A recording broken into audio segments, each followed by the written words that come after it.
Hello everyone, welcome to yet another session of the Daily News Analysis by SRIRAM'S IAS, where we take up the important articles featuring in the Hindu newspaper and break them down for our understanding from the UPSC examination perspective. So, welcome to today's session in this new year, and I, on behalf of the whole SRIRAM'S IAS team, we wish you a very happy new year. We hope that you spent your 2022 end very nicely, and we wish the best for you in the upcoming 2023. So let's start with our today's discussion, taking the important articles which featured in the newspaper in the past 2 days. We've taken up certain important articles which have been featuring in the previous newspaper. So the articles which are important are on our screens, and let's take up the first article for discussion now, which reads, "Work on the Kalasa Banduri project will commence soon," says Prahlad Joshi. Now, he is the Union Minister for Parliamentary Affairs and Coal Mines. He declared that the work on the Kalasa Banduri project will start soon.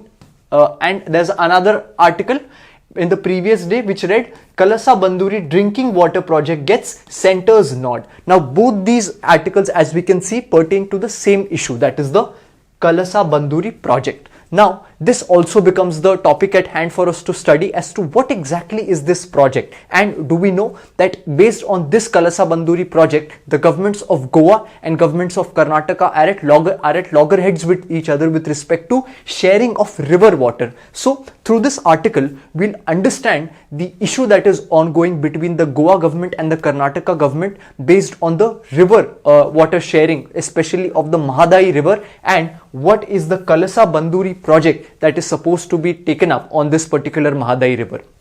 So we'll understand all of that from the examination perspective. So let's understand the Kalasa Banduri project, which is essentially based on the Mahadai river, which is a part of Karnataka. It originates into Karnataka, flows into Goa, eventually into the Arabian Sea, and its basin also covers the region of Maharashtra. So these are three states, Goa, Karnataka and Maharashtra, which share the Mahadai basin. Now, before we get to the river and the conflict at hand, what we need to understand is that the transboundary rivers, which means that two states or two countries sharing water, this is always a very contentious issue. There are around 276 transboundary rivers for the whole world, and we often hear the news that the next world war is going to happen on the basis of water. So what do we mean by that? So the seeds of this water conflict is seen in these interstate or inter-country water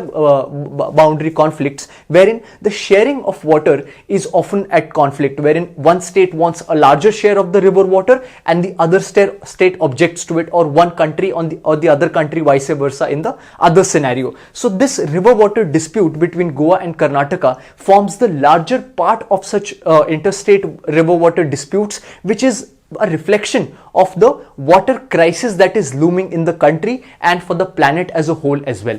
In this backdrop, let's understand the Mahadai river dispute which is there, that is the Kalasa Banduri project. So the story starts from the Mahadai river. This Mahadai river, as we saw, originates in Karnataka. So as we can refer from the map, we'll understand the issue from this map over here. This is the state of Karnataka, this is Goa, and this upper one is Maharashtra. Now this Mahadai river originates in Karnataka in the Belagavi or Belgaum district, right? So this is the district which the Mahadai river originates in, then it flows into Goa, and some of its basin is shared in Maharashtra. So now what is happened for this river is that we need to see that the river which is originating in the Belgaum district, this region forms the part of the Western Ghat region. This Western Ghat, in one of the hills of the Western Ghats, this particular Mahadai river originates and flows westwards towards Goa.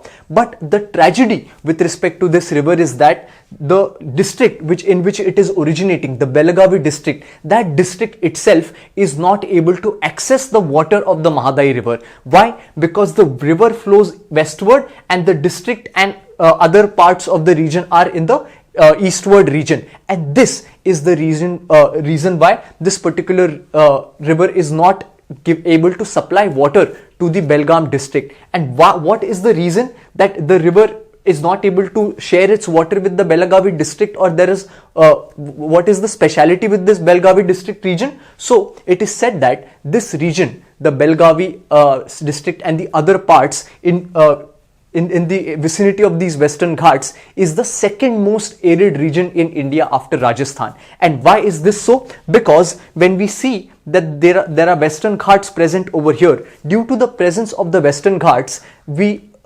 understand the concept in geography known as the rain shadow area. This particular area on the right side actually forms a part of the rain shadow area. Now what do we mean by rain shadow area? Since this is the mountain, the Western Ghats we know are quite high mountains, so the winds that are flowing from the Arabian Sea are rain bearing winds, and they strike the mountain, one side of the mountain, let's say the left side of the mountain, and therefore the rain occurs only in the left side, and the other part of the mountains, the rain winds are not able to reach over there, and therefore that region becomes a rain shadow area, and that region does not receive much rainfall. So this is the tragedy with respect to the Belagavi district, that it is the origin point for the Mahadai river, but it is not able to access its water, and the region especially is an arid region. In order to solve this issue, the Karnataka government thought that the river water of the Mahadai river should be diverted, and some part of the water should be relocated to the Belagavi district, and along with that district, 3 other districts surrounding this particular area, so that the water that is flowing in the Mahadai river basin can also benefit the Belagavi district region. This was what the thought was from the Karnataka government, and in proposal with this thought, a dam, a set of 11 dams was said to be constructed on the Mahadai river in order to divert water from the excess Mahadai river basin into these rain shadow regions of the Belagavi district and 3 other districts. But this was the contention of the Karnataka government. But Goa government did not agree to this instantly. Why? Because we can see that the Goa government also has a compelling reason to oppose this. Why does the Goa government then oppose this? Let's understand it. This is the Mahadai river. This is the Mahadai river in the Goa region. Now as we can see from the map, the river flows into Goa, and the state of Goa is majorly supplied from this Mahadai river. Therefore all the vegetation, plantation, forest area of the Western Ghats, everywhere the flora fauna is supplemented and the life is given by this Mahadai river. And the people of Goa and the Goa government thinks that if the water of the Mahadai river is anyway diverted for the purposes of other ways, and the water available to Goa is lessened, the flora and fauna of this particular region would be damaged significantly. So they have a compelling case to make. Let's understand the fact what the impact on river basin would be according to the Goan government. So according to the Goa government, the Kalasa Banduri water diversion scheme would submerge about 700 hectares of forest, is what the contention of the Goa government is if the water of the Mahadai river is diverted. Because the Western Ghats is a mega biodiversity hotspot. The major point that the government makes is that, as we can see from the map, the river forms a part of the Goa state, and we know that the Western Ghats is a continuous set of forests ranging from the southern tip of Maharashtra, Goa, Kerala and Karnataka. So even if one stretch of the Western Ghats is disturbed, so let's say if the adequate water of the Mahadai river is disturbed, which would disturb the whole area of this Western Ghat, it would also occur as a break in the whole long stretch of Western Ghats, and again that would be more disastrous for the Western Ghats. So this is another impact that the Goan government thinks that would be occurring if any kind of water distribution is taken place. So if any water from the Mahadai is diverted by the Karnataka, the flow of macronutrients would be stopped and affecting the diverse flora and fauna in the low-lying area of the Mahadai Wildlife Sanctuary, which exists in the state of Goa. And this diversion of water would lead to an increase in the tidal base water. Now Goa exists in a very unique place where the sea water meets the river water, and though it is very less amount of river water that is present in Goa, which actually facilitates the agriculture in the state. And even if this water is taken away from the Goan people, the whole ecosystem with respect to agriculture and the other tributaries of Mahadai river. So Surla river is a tributary of the Mahadai river, which if the water is taken away, this is the tributary of the Mahadai river.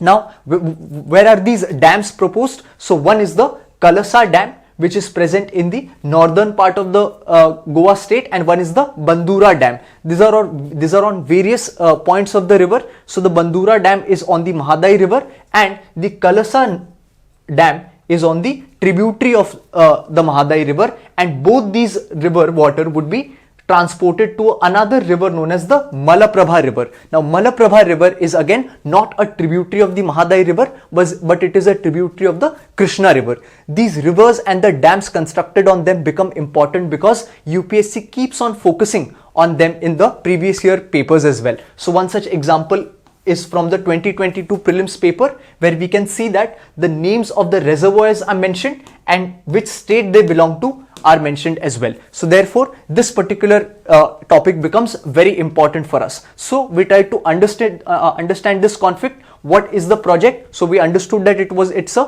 project by the Karnataka government to construct 11 dams on the Mahadai river. This is opposed by the Goa government, and this is not a new dispute. It started way back in the year 1993 when the Karnataka government first proposed to install a drinking water project. From then onwards, the conflict between the two increased, and currently the center, as the news proposes, the center has given a clearance for Karnataka government to construct these two dams on the Mahadai river. But ultimately the dispute between two is resting into the Supreme Court, and the verdict from the Supreme Court is also awaited in this manner. So it now remains to be seen what happens to the both parties' contentions and their wishes in this conflict. So this was the discussion on this particular article, and with this let's move on to our next article for the day. The next article which appears in the newspaper reads, RBI keeps SBI, ICICI, HDFCs as systematically important.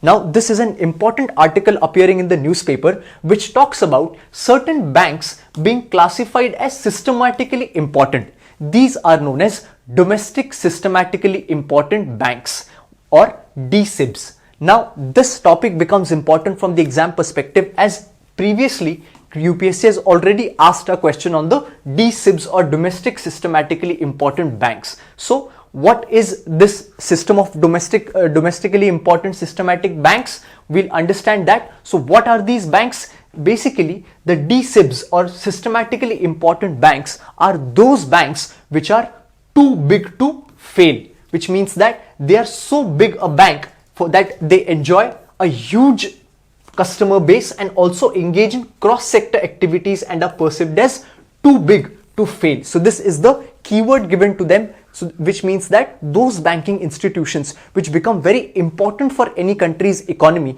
that they play a huge role, therefore they are classified as systematically important banks. This system of DSIBs, or domestic systematically important banks, was adopted in the aftermath of the 2008 financial crisis, where the collapse of many systematically important banks across various regions further fueled the financial downturn. So when the 2008 financial crisis happened and the vulnerability of banks were seen, the need felt that these important institutions required to be given more protection, and their importance needs to be enhanced by having more regulation over them. This is why the concept of systematically important banks came up, and a failure of any of these banks can lead to systemic and significant disruption, which is essential to economic services across the country and can cause an economic panic. Therefore, as a result of their importance, the government is expected to bail out these banks in times of economic distress to prevent widespread harm. And these banks follow different set of regulations in relation to the systemic risks and moral hazard issues. So these are the definition of what we actually mean by systematically important banks. Now, what are the different types of systematically important banks? One type we are actually seeing in the newspaper, which means they are domestic SIBs, or domestic systematically important banks. That is the first type, and the other is the global SIBs. So global SIBs are identified by the BCBS, which is the Basel Committee on Banking Supervision. The Basel Committee is based in Switzerland, and the domestic SIBs are declared by the central bank of the country. So these are the two types of systematically important banks. Now, how are they determined? What is the procedure for them? So as we can see, they are determined by the Reserve Bank of India. So in 2015, the RBI began releasing the list of the DSIBs, and it basically classified these banks into 5 buckets according to their importance in the national economy. So in order to be listed as a DSIB, a bank needs to have assets that exceed 2% of the national GDP. The banks are then further classified on the level of their importance across the 5 buckets, and the ICICI Bank, HDFC Bank is in the bucket 1, while SBI falls in bucket 3, with bucket 5 representing the most important DSIBs. So SBI is again given the important status by placing it in the bucket 3 of here. So this is the criteria to classify domestic systematically important banks. Then what becomes important for us to know is that when one bank is classified as a DSIB or a systematically important bank, what are the increased regulations that are levied upon them, which they need to follow. So due to their economic and national importance, the banks need to maintain a higher share of risk-weighted assets as tier 1 equity. So since they are very important, the percentage of risk-weighted assets that they need to keep aside for them is higher for these banks. Then